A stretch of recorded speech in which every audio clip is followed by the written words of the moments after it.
Bonjour à toutes et à tous. Bienvenue dans votre émission À l'origine.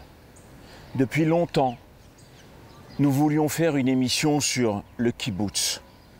Les gens connaissent ce nom et pourtant, peu de gens savent à quel point c'est une vie particulière, remplie de résilience, d'ode à la paix, d'amour de la nature, de besoin de se recentrer, de vivre son parcours et aussi de vivre au milieu d'une communauté. À la suite des terribles attentats du 7 octobre, ici en Israël, nous avons tenu à faire cette émission aujourd'hui sur les kibbutz. Tout le monde entend ce mot depuis des mois, sans savoir peut-être ce qu'il signifie réellement. Nous sommes en compagnie de Moti Ligvornik, guide ici en Israël. Bonjour Moti. Bonjour Steve. Pour commencer, remontons un peu le temps. Quand a été créé le premier kibbutz en Israël et par qui? Alors, je vais donner la réponse la plus simple tout d'abord. Le kibbutz d'Egania, qui est créé en 1909. Mais c'est 1909, c'est 1910, c'est plus tard. Le mot kibbutz n'existe pas encore à l'époque. Alors, il faut donner une réponse, je pense, un tout petit peu plus large. C'est tout d'abord un esprit socialiste, sioniste, une idée de rédemption, mais pas de manière, j'allais dire, religieuse comme on a l'habitude, mais d'une manière moderne.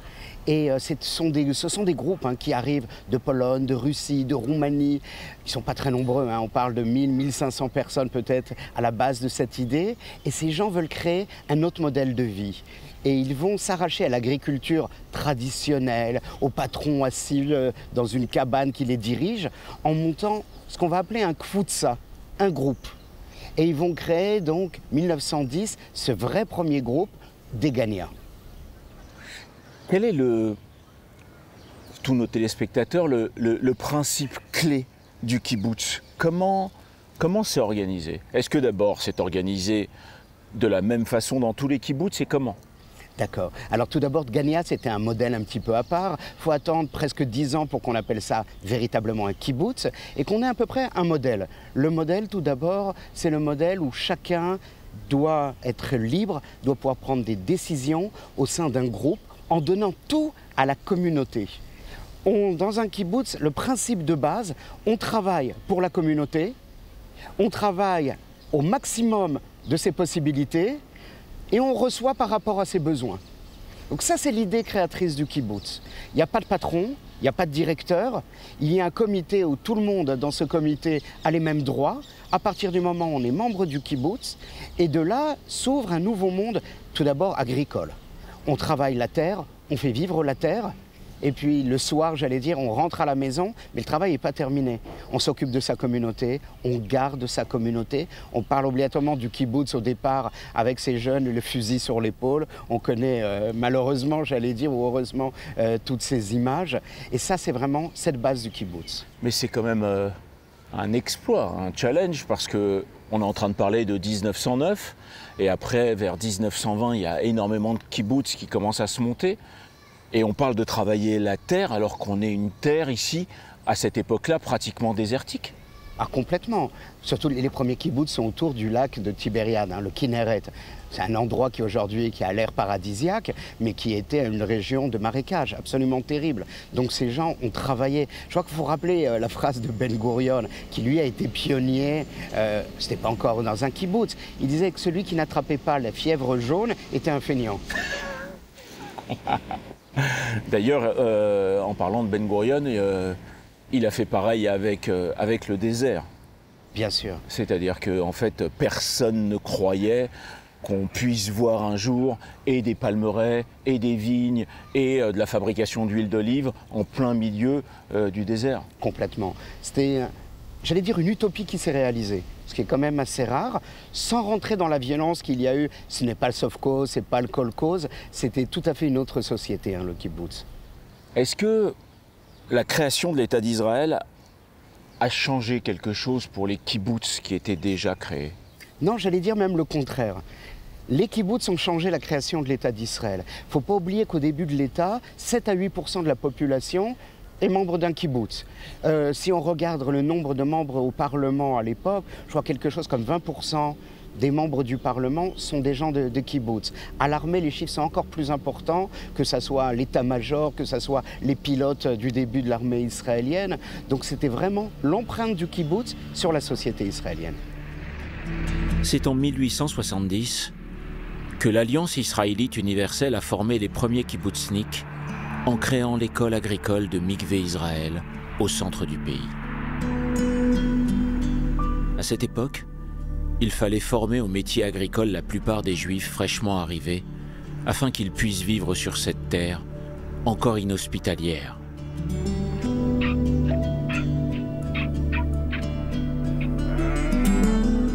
Au fil des années, de nombreuses familles sionistes sont venues s'installer dans tout le pays, attirées par ce mode de vie.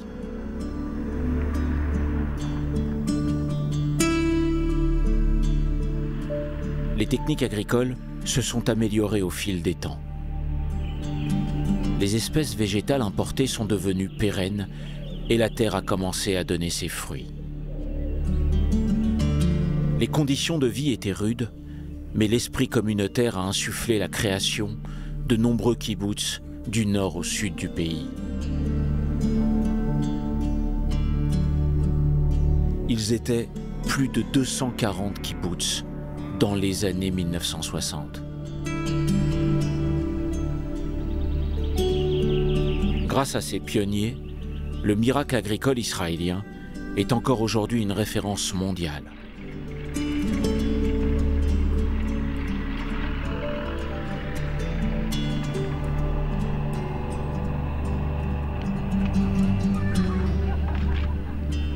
De nos jours, les kibboutz représentent plus de 40% de la production agricole israélienne et environ 10% de la production industrielle en ayant diversifié leurs activités.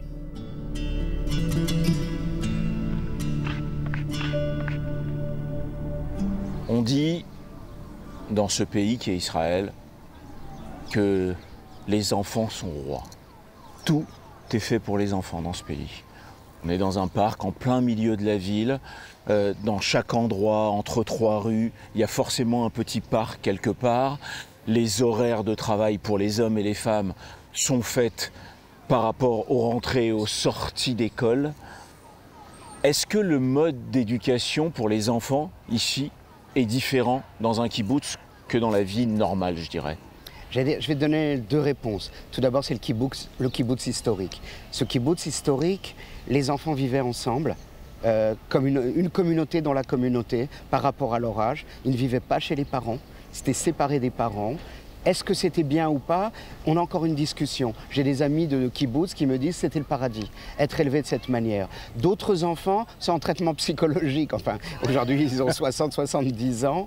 Ils n'ont pas du tout apprécié cette période. Ça les a fait fuir même du kibbutz. Mais ce qui est sûr, c'est le principe, les enfants sont rois. C'est-à-dire que le kibbutz s'est créé sur un modèle où on met les enfants au milieu du kibbutz, et on construit des maisons autour pour les protéger, pour les choyer. Les premiers à manger, et parfois les seuls au début des kibbutz, c'était les enfants. On a de grandes réussites dans ce pays qui sont des enfants sortis du kibbutz. Aidan Newman, WeWork, qui a pris le principe du kibbutz en fait pour faire et inventer du coworking. On a Ohad Naharim, un des plus grands chorégraphes du monde, qui dansait dans le kibbutz pour montrer aux autres à quel point il avait envie de s'envoler dans sa vie après cette vie entre guillemets de Gan Eden, de paradis. C'est une image quand même clé d'Israël, non? Complètement. Et on a ceux qui voulaient participer au kibbutz qui n'ont pas pu. Janusz Korczak, notre célèbre héros de la Deuxième Guerre mondiale, qui juste avant le début de la Deuxième Guerre mondiale voulait être membre d'un kibbutz. Qui a voué sa vie aux enfants, un grand éducateur, et qui s'est même laissé mourir pour sauver des enfants. Complètement. Toujours les enfants au centre. Est-ce qu'aujourd'hui, les principes fondateurs et collectifs du kibbutz sont encore en vigueur et sont les mêmes? C'est difficile. J'allais dire, j'ai même deux réponses. Il y a la réponse de certains kibbutz où la vie est ensemble, encore une vie communautaire et coopérative, hein, c'est le principe même. Mais la plupart des kibbutz, non, ce n'est plus ça. La plupart des kibbutz, ils ont fait tout un processus pour privatiser au maximum. Donc ça ressemble plus à un village aujourd'hui collectif qu'au vrai kibbutz.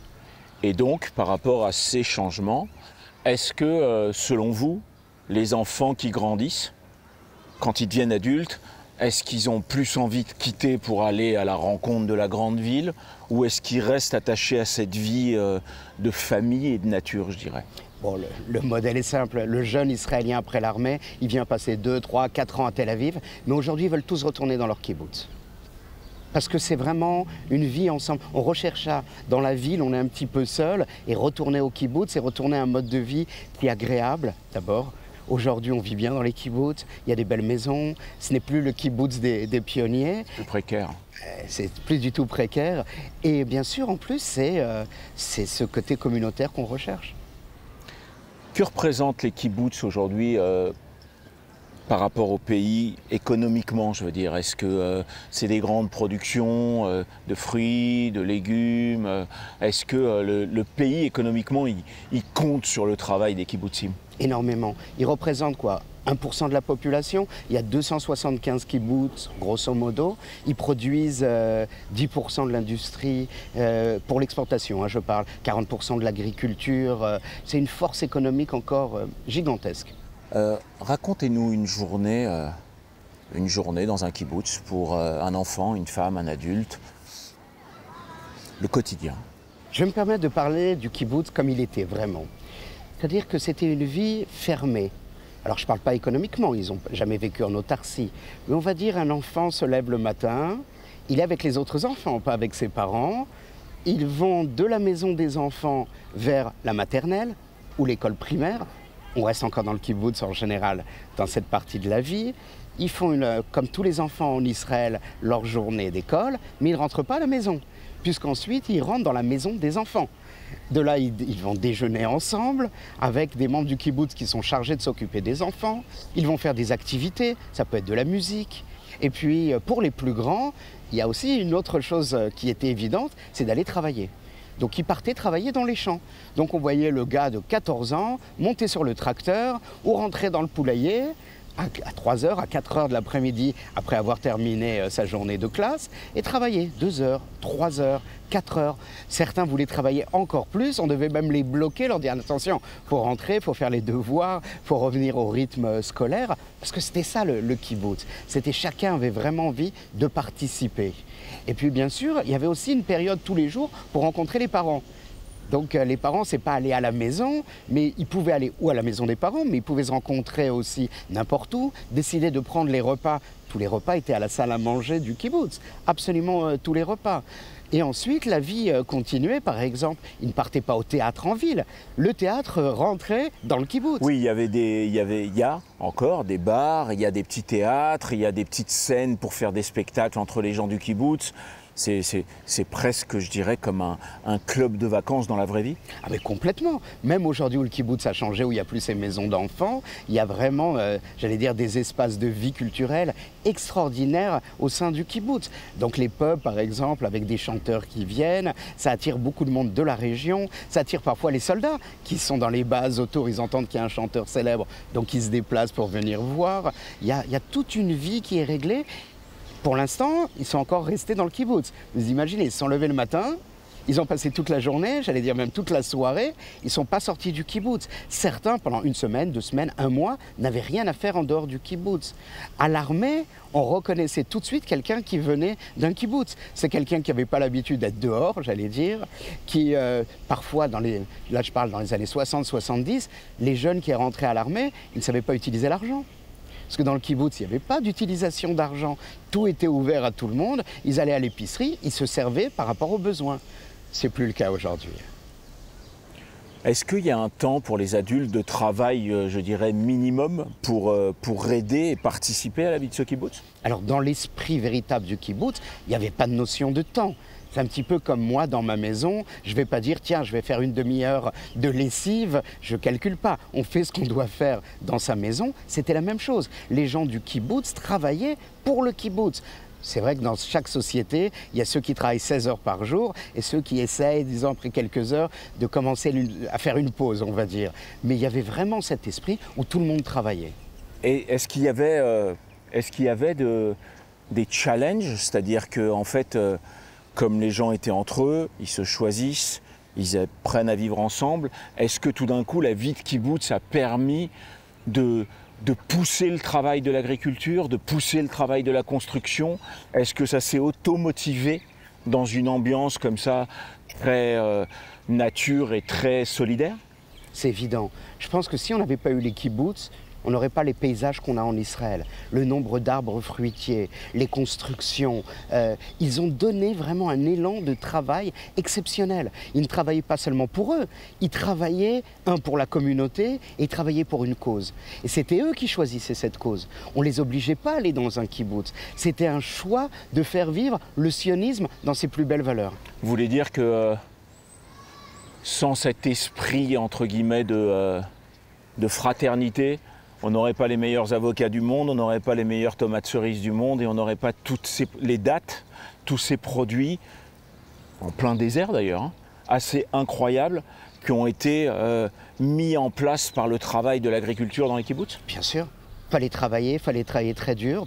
C'était un sens du sacrifice, mais au véritable sens du mot. C'est-à-dire que les gens savaient que leur vie serait difficile, mais qu'elle serait plus douce pour leurs enfants ou pour leurs petits-enfants. Mais c'est incroyable ce que vous dites, parce que moi, par exemple, j'ai regardé beaucoup de destins, comme celui d'Ohad Naharim, le scénographe dont on parlait. Et en fait, ils travaillaient tellement, ils étaient tellement eux-mêmes, il y avait tellement un esprit de famille où on ne pouvait pas tricher, qu'en fait, ils avaient le temps le soir de se poser des questions sur vraiment, s'ils sortaient de ce kibbutz, c'était pour faire quelque chose qui était un rêve. C'est le mot, c'est un rêve. Je disais une utopie. Mais ça, pour réaliser un rêve, on est prêt à n'importe quoi. Et donc, cette notion de travail, mais aussi de discussion. Ils se rencontraient, ils en parlaient. Alors, des discussions qui étaient des fois terribles. Par exemple, au début du kibbutz, une des discussions, est-ce qu'on doit choisir, avec tout le kibbutz, le prénom d'un enfant qui vient de naître? Ou est-ce que cet enfant, il appartient qu'aux parents? Alors, ça nous paraît aujourd'hui complètement imaginaire. On peut pas penser faire la même chose aujourd'hui. Mais parce que ces enfants qui allaient naître, c'était un cadeau pour toute la communauté. Il y a quelque chose d'assez fort quand on vit ensemble, et ayant passé beaucoup de temps dans des kibbutz, c'est qu'au bout d'un moment, il y a une authenticité et une sincérité profonde. On ne peut pas tricher avec des gens avec qui on partage des 10, 12, 15 heures par jour. Et donc, en fait, il y a comme un retour vers soi quand on est adulte et qu'on continue à vivre dans ces endroits, non? Bien sûr. Ce sont des gens qui se donnent complètement. C'est tout à fait ça. Ils vivent avec les gens. Ils doivent se prouver à eux-mêmes tous les jours, mais aux autres, à tout le groupe. Par exemple, lorsqu'ils prennent la décision de choisir quelqu'un qui sera le jardinier ou le responsable de l'étable, cette personne doit montrer tous les jours qu'il en est capable et qu'il va offrir le meilleur de lui-même à cet ensemble. Espérons que nous puissions retrouver cette vie de kibbutz, qui est une vie rêvée, et pour les enfants, et pour les adultes qui veulent travailler pour leur terre. On a vraiment le sentiment, à travers cette notion de vie en communauté choisie et en harmonie totale avec la nature, que c'est presque, je dirais, une des seules façons qui est la paix en soi et la paix sur terre. Moi, je l'ai senti. Il y a quelques jours, je suis retourné au kibbutz Gvulot. Il est à 10 km de Gaza. Ce sont des gens qui aiment la paix. Ils ont dû s'enfuir le 8 octobre. Ils étaient à Eilat pendant des mois, mais certains sont restés. 70 personnes du kibbutz sont restées pour faire vivre ces valeurs, pour faire vivre l'agriculture, pour garder les animaux, pour donner des services à ceux qui étaient tout autour. Et lorsqu'on vient maintenant, on voit la nature qui reprend vie, on voit le kibbutz qui reprend vie, on voit les enfants.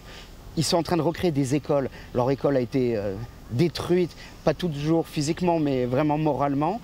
Et ils repassent tout d'abord par l'éducation. Si les enfants reçoivent une bonne éducation, on reverra le sourire dans ce kibbutz.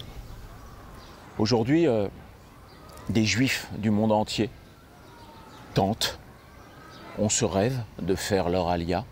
Quand ils arrivent dans le pays, est-ce que les kibbutz jouent un rôle? Pas comme avant. Avant, c'était évident. On arrivait au kibbutz, on faisait son ulpan, donc son cours d'hébreu au kibbutz. On commençait ses premières années au kibbutz. C'est plus vraiment le modèle, mais je pense que ça va le redevenir. Le kibbutz va de nouveau être, justement, se faire de lance du sionisme. Les kibbutz accueillent des volontaires venus du monde entier. Pourquoi? à votre avis, et quel est leur rôle? Est-ce que c'est aussi leur faire aimer le pays? Est-ce que c'est leur donner le principe de vie et des fondamentaux de la religion juive, c'est-à-dire la famille, toutes ces fêtes qui sont basées en fait sur la nature? Oui, bien sûr, c'est faire aimer à des gens qui viennent de très très loin, leur donner cet amour de la terre d'Israël. On a beaucoup de gens, moi ça m'arrive souvent à l'étranger, que quelqu'un entende « Ah, vous venez d'Israël, j'étais dans tel kibboutz » et ils viennent avec un sourire extraordinaire, ils se rappellent les belles années passées au kibboutz. Mais je pense aussi, si on parle de religion, il n'y a quand même pas beaucoup de kibboutz religieux, même si le mouvement des kibboutz religieux est important. J'allais dire même philosophiquement, ils sont introduits dans ce monde socialiste en rajoutant une notion vraiment spirituelle. On sait à quel point ça a été... on a vu 2-3 films, comme pour Sacha d'ailleurs, d'Alexandre Arcadi, où on voit à quel point, à un moment où il y avait moins d'antisémitisme, le kibboutz avait une valeur très forte. On a vu par exemple des toxicomanes du monde entier venir se réparer dans la vie du kibboutz, alors qu'ils n'avaient rien à voir avec la religion juive ou même le judaïsme. Beaucoup de gens venaient se rechercher. On était un petit peu, d'abord sur le chemin de Katmandou, ce que j'appelle. Et je crois que les kibboutz ont donné énormément. Ils ont réussi à soigner des gens, problèmes de drogue, mais aussi d'alcoolisme, problèmes de gens qui se sentaient seuls au monde parfois pour tout un tas de raisons, et qui, grâce au kibboutz, ont réussi à avoir des nouvelles valeurs ou d'anciennes valeurs qu'ils ont récupérées. Quel est le regard, à votre avis, aujourd'hui, des Israéliens sur les kibboutz depuis le 7 octobre? Ça a complètement changé. Il y avait une vision assez négative ces dernières années. On regardait que les kibboutz qui sont proches de Tel Aviv, qui ont fait beaucoup d'argent dans l'immobilier, qui ont des centres commerciaux gigantesques. Et on avait oublié, je pense, la chose de base. C'est que les kibboutz sont tout le long des frontières, dans les points qui, malheureusement, on le sait maintenant, sont très dangereux. Et on a vu comment ces gens se sont battus pour leur vie, mais pour sauver aussi l'État d'Israël le 7 octobre. Dans quelques instants, vous découvrirez un reportage que nous avons fait au kibboutz Kfar Aza il y a quelques semaines. Kibboutz totalement dévasté par le terrorisme du 7 octobre. Moti, est-ce que vous pourriez nous parler de ce kibboutz avant? C'est-à-dire que l'idée de cette émission était vraiment de montrer ce qu'était le kibboutz avant le 7 octobre et ce qu'il est aujourd'hui depuis le 7 octobre. Ce kibboutz Kfar Aza que nous allons voir, qu'est-ce qui s'y passait à quelques mètres de Gaza? Moi, je suis très lié à cette région. Je vais régulièrement dans un kibboutz qui s'appelle Gvulot, à quelques kilomètres de Kfar Aza. Donc je connaissais bien avant le 7 octobre les différents kibboutz de tout ce qui est autour de Gaza. C'était des lieux exceptionnels. Tout d'abord, en plein milieu du désert, une agriculture florissante. Donc on roulait des kilomètres et des kilomètres avec des champs agricoles tout à fait surprenants. Et puis chaque kibboutz, c'était l'oasis. C'était des pelouses, c'était des piscines, c'était des gens qui travaillaient, on voyait qu'ils travaillaient dur et qui gardaient justement cette vie du kibboutz avec la salle à manger en commune, avec des valeurs extrêmement fortes. Il ne faut pas oublier que Kfar Aza, mais aussi les autres kibboutz tout autour, c'était des partisans de la paix exceptionnelle. C'était des gens qui se levaient des fois à 3 h du matin pour aller chercher des enfants palestiniens, les amener dans un hôpital à Tel Aviv et revenir pour commencer la journée de travail dans les champs. Donc c'est un monde entier qui a été détruit, un monde vraiment, je sais que ça va être bête ce que je vais dire, mais c'est un monde merveilleux. C'est un monde merveilleux et c'est certain. Combien de personnes, pour que les gens comprennent, vivaient dans ce kibboutz Kfar Aza? Dans les kibboutz, on parle en centaines de personnes, parce qu'il faut faire la différence. Il y a dans le kibboutz, tout d'abord, ce qu'on appelle les membres du kibboutz. Donc ce sont des gens qui sont adultes et qui ont pris sur eux d'être membres du kibboutz. Mais il y a aussi leurs enfants. Donc il y a aussi des volontaires, il y a aussi des gens qui travaillent. Donc on estime dans la plupart des kibboutz, on est quelques centaines de personnes, 400, 500, 600 personnes. Mais il y a aussi cette population qui travaille. À Kfar Aza, c'était des bédouins. C'est des bédouins de la région, des hommes et des femmes. C'est une possibilité, ces kibboutz, pour les femmes bédouines de venir travailler, que ça soit dans la salle à manger, que ça soit dans les parties touristiques. Ces gens étaient partout et faisaient partie intégrante, on peut dire, du kibbutz. Est-ce qu'à votre avis, tous ces gens-là, une fois qu'on l'espère tous, il y aura une sécurité totale, retourneront vivre dans ces kibboutz? Je ne suis pas sûr. Moi, je suis retourné à Kfar Aza une semaine après. Une semaine après le 7 octobre, où il y avait encore les odeurs, où il y avait du sang partout. Jusqu'à aujourd'hui, quand je parle avec les gens de Kfar Aza, certains n'attendent qu'une chose, de rentrer à la maison, mais ils me disent, on ne sait pas combien on sera. Merci Moti, merci de nous avoir éclairci sur l'histoire du kibbutz dans l'État d'Israël, sur comment ça a commencé, comment ça a évolué, et de nous faire comprendre qu'avant toutes ces attaques du 7 octobre, c'était le paradis sur terre pour tous les gens, et donc beaucoup d'entre nous, qui aspirent à vivre en paix donc avec la nature, et en espérant que la sécurité revienne et que toutes ces familles retrouvent le goût et l'envie peut-être de retourner vivre avec ce qui pour eux est le Graal de leur existence, c'est-à-dire proche de la nature, proche des autres, proche de la paix.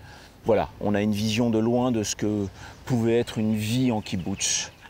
Merci, merci à toutes et à tous de nous avoir suivis. Je vous souhaite un bon dimanche, une bonne semaine et prenez soin de vous.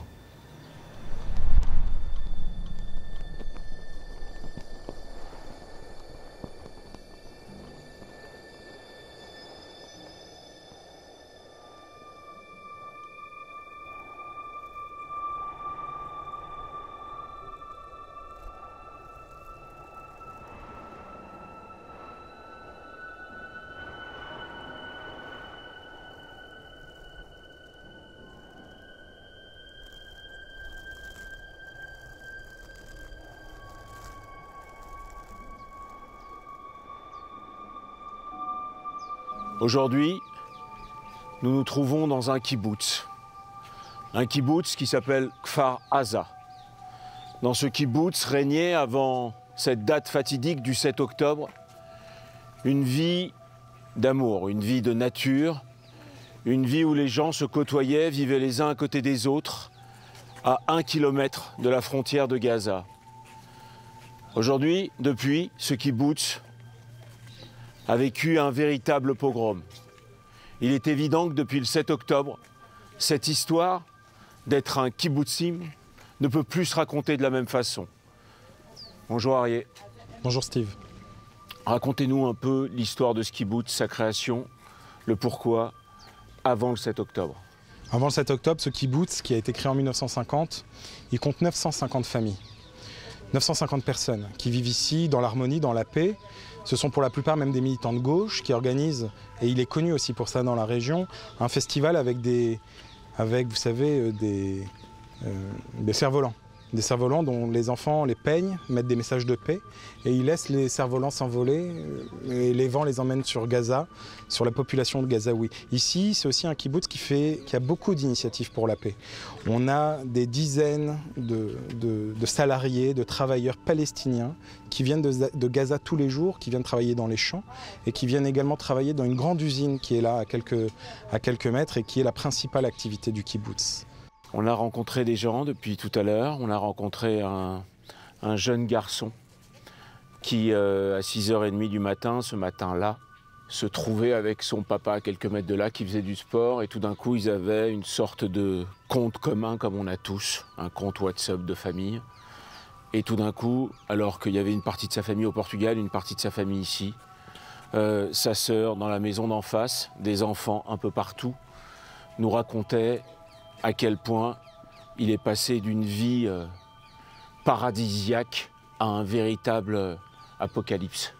1200 personnes ont été tuées ce jour-là du 7 octobre et dans les jours qui ont suivi, mais c'est vrai que chaque histoire nous permet de mieux comprendre l'horreur de ce jour-là.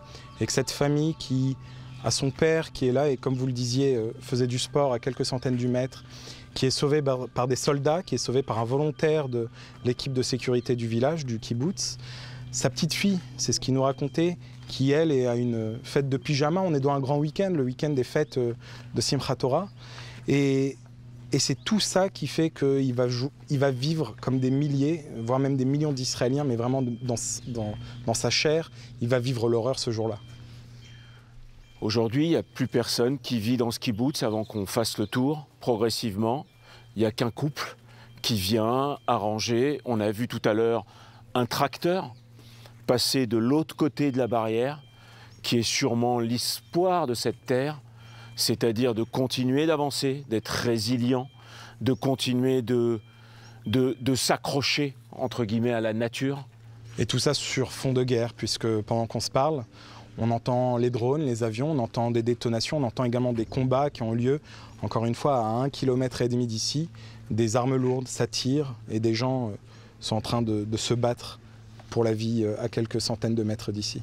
En quelques années où je fais cette émission, j'aurais jamais pensé devoir raconter l'histoire d'un kibbutz avec un gilet pare-balles. Parce que tout simplement, pour moi, le kibbutz, c'est une image d'amour. On m'a raconté souvent que des gens dans la vie qui avaient pris le mauvais côté de la vie, avaient touché à la drogue, l'alcool, avaient perdu quelqu'un, venaient dans un kibbutz comme pour se réparer, comme pour se coller à une autre partie de soi, comme une envie de se coller à la nature. Et là, on est en train de parler de tout ça, avec une personne qui a vécu tout ça, nous accueille comme chez lui, nous demande de l'écouter, nous demande de transmettre son histoire et nous demande même de ne pas être filmé. Comment on peut interpréter tout ça? Vous savez, on vit des choses qui sortent de la normale. Vous n'aviez pas imaginé faire une émission avec un gilet pare-balles. Moi, quand j'ai rejoint le Magen David Adom comme secouriste, je ne pensais pas qu'on soit obligé, d'ailleurs c'est un de ceux-là que vous revêtez, de mettre des gilets pare-balles et des casques lourds pour pouvoir aller porter secours, pour aller sauver des vies. Et c'est face à cette réalité que les Israéliens se retrouvent confrontés. Si vous le voulez bien, on va essayer de passer devant des endroits symboliques qui ont une histoire parfois très forte. On voyait tout à l'heure ce jeune garçon qui, comme toute sa génération, va être forcément traumatisé. Et c'est la moindre des choses par rapport à ce qui est arrivé. Et tout à l'heure, je demandais d'ailleurs à des gens qui nous accompagnaient, parce qu'on voit toutes ces maisons criblées de balles. Et il y en a même une ici où est écrit en hébreu « Attention, il reste encore des morceaux de chair à l'intérieur de la maison ». Et c'est impensable parce que sur cette maison, par exemple, où on va aller, qui s'appelle la maison des Sivani, un jeune garçon s'est jeté sur sa fiancée et a perdu la vie pour qu'elle reste en vie. Les terroristes ont jeté une grenade et c'était le seul moyen qu'il a eu pour lui sauver la vie. Lui, malheureusement, est décédé et elle a eu la vie sauve.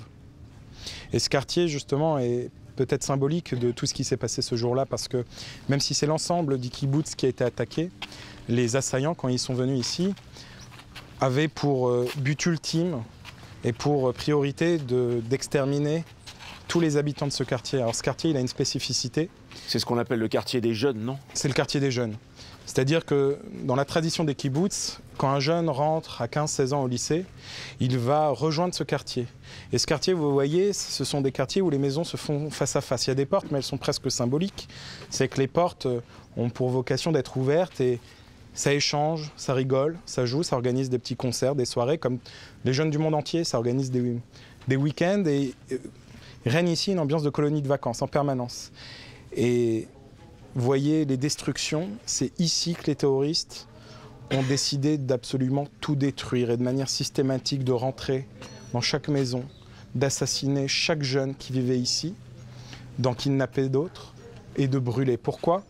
Pour annihiler totalement la génération future de ce kibbutz, pour passer le message que, après l'ensemble des gens qui vivaient ici, il n'y aurait plus d'espoir. Et comme vous l'avez dit, on a déjà dehors un tracteur qui montre que le peuple de ce kibboutz est le peuple de ce pays, alors qu'on est encore dans le choc, eh bien, redonne un message d'espoir, un message de vie. Il y a une résilience qui est assez fascinante, c'est-à-dire qu'on est encore, comme vous dites, sous les bombardements. On est quelque part totalement choqué parce qu'on va dire que tous les gens qui vivaient ici faisaient travailler pour la plupart que des Gazaouis, mangeaient avec eux, dormaient avec eux, prônaient la paix, ne voulaient pas entendre un autre message. Et aujourd'hui, on est là dans cet endroit qui ne bouge pas, avec des gens qui repassent comme pour regarder là où ils habitaient et en prenant l'idée qu'ils ne pourraient pas de toutes les façons dans leur vie habiter ailleurs et qui n'ont qu'une seule espérance, c'est de pouvoir redormir ici, chez eux, à nouveau. À condition que leur sécurité soit assurée, mais effectivement, ici ce sont des endroits qui ont été construits par leurs parents, leurs grands-parents depuis plusieurs générations et ils veulent revenir et reconstruire sans ne rien oublier, mais reconstruire et aller de l'avant. À travers les images que vous allez voir tout le long de cette émission, c'est des sortes de cabanons, les unes collées aux autres, avec des endroits, des petites places, des allées, des petits jardins, des recoins où les gens, après leur journée de travail, avec une guitare, avec une bouteille de vin, avec un repas à partager, se retrouvaient, faisaient la fête, faisaient la religion, mais à leur façon, sans aucun jugement les uns avec les autres. Et en fait, il est très difficile aujourd'hui de pouvoir raconter cette histoire d'amour et de paix qu'est ce mot kibboutz, mais il est impossible aujourd'hui de la raconter sans cette date du 7 octobre. Si vous le voulez bien, on va continuer à avancer.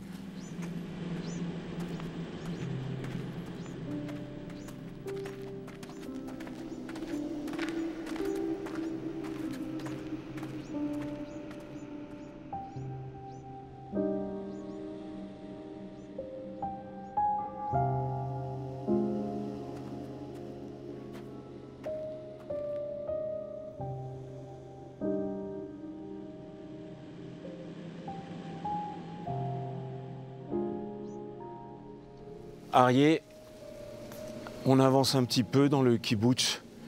Ce qui est flagrant, c'est là, en fait, on a des dates qui sont marquées sur la façade des maisons, qui correspondent en fait au moment où l'armée a pu intervenir, au moment où tout d'un coup, ils ont pu rentrer dans les maisons en étant sûrs qu'il n'y avait pas de personnes autour.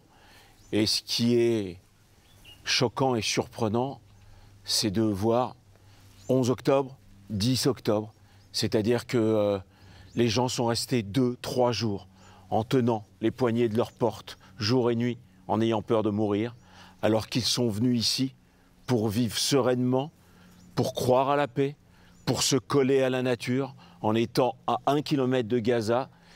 Et je crois qu'on a l'histoire d'un homme qui est là. Un ami à moi, effectivement, Israël, qui habite une des plus belles maisons du kibboutz. Il a une vue fantastique et vraiment, il a construit cette maison. Chaque pierre de cette maison, il l'a construite lui-même. Et lorsqu'il y a les premières alertes, il se demande avec son épouse ce qui se passe. Et rapidement, il va voir des gens passer. Il comprend que ce ne sont pas des soldats. Il y a des tirs. Il a les messages du groupe WhatsApp qui l'informent que des terroristes sont rentrés dans le kibboutz. En Israël, dans ces kibboutz, ils sont préparés à ce qu'il y ait 2, 3, 4 terroristes. Mais là, c'est 300 qui vont rentrer en quelques instants, par les airs, mais également par la clôture. Et Israël va décider d'aller se réfugier sous le feu dans la pièce sécurisée qu'il a chez lui. Et on ne peut pas la verrouiller, cette pièce. Israël, il a 70 ans. Dans quelques jours, ça va être son 71e anniversaire. Et il va relever la poignée et la maintenir pendant 36 heures. 36 heures durant lesquelles une dizaine de terroristes vont faire de sa maison leur quartier général. Ils vont venir se restaurer, boire, se reposer. De temps en temps, ils vont essayer de rentrer et lui maintient cette poignée levée parce qu'à l'intérieur, il sait que c'est la vie de son épouse et c'est sa vie à lui. 36 heures. Et effectivement, au bout de 36 heures, il y a une accalmie et il va à ce moment-là voir une Jeep de l'armée passer. Il va courir foncer, sauter dans cette Jeep et il va pouvoir être évacué. 36 heures. Est-ce que dans ce kibboutz, il y a des individus, des personnes ou des familles qui pratiquent la religion juive?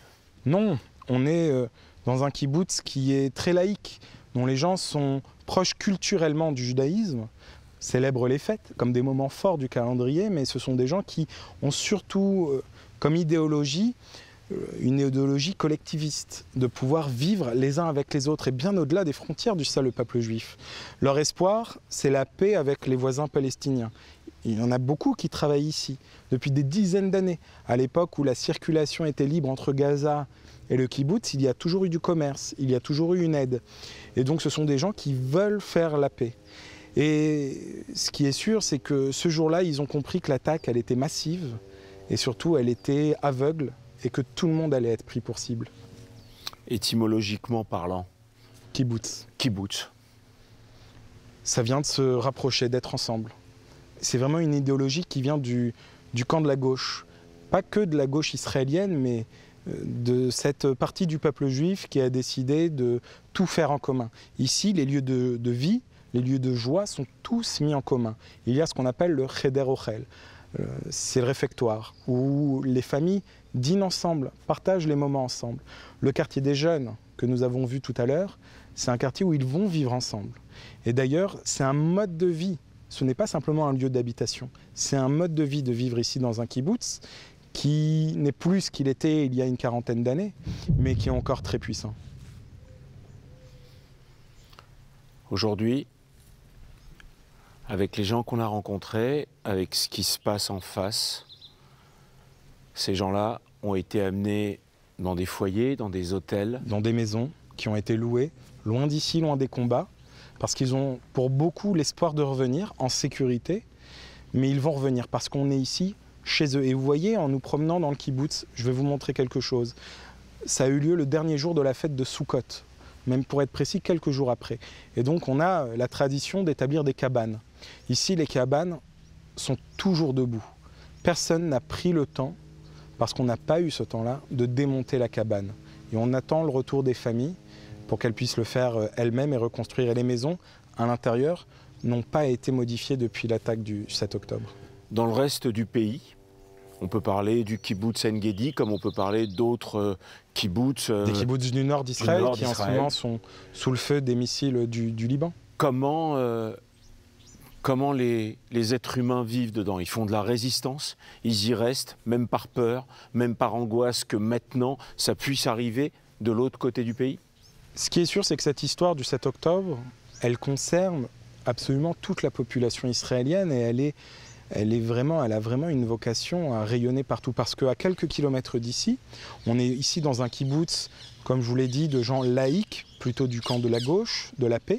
Le jour où les terroristes ont attaqué, ils n'ont pas fait de différence. Ici, on est dans un kibboutz, c'est la gauche israélienne, c'est le camp de la paix. Mais à quelques kilomètres d'ici, tu as une petite ville qui s'appelle Sderot.